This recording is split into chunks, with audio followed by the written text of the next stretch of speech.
বন্ধুরা দেখতে পাচ্ছেন শাকিব খানের বরবাদ মুভির জিল্লু এবং প্রযোজক পরিচালক এই যে দেখতে পাচ্ছেন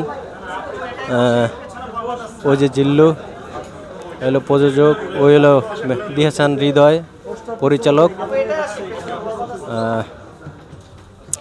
এই যে দেখতে পাচ্ছেন প্রযোজক। বন্ধুরা ওই যে জিল্লুকে দেখতে পাচ্ছেন, যাচ্ছি এই যে জিল্লুকে দেখতে পাচ্ছেন বন্ধুরা, পরিচালক এবং প্রযোজক দেখতে পাচ্ছেন। যাইতেছি ভাই, যাইতেছি।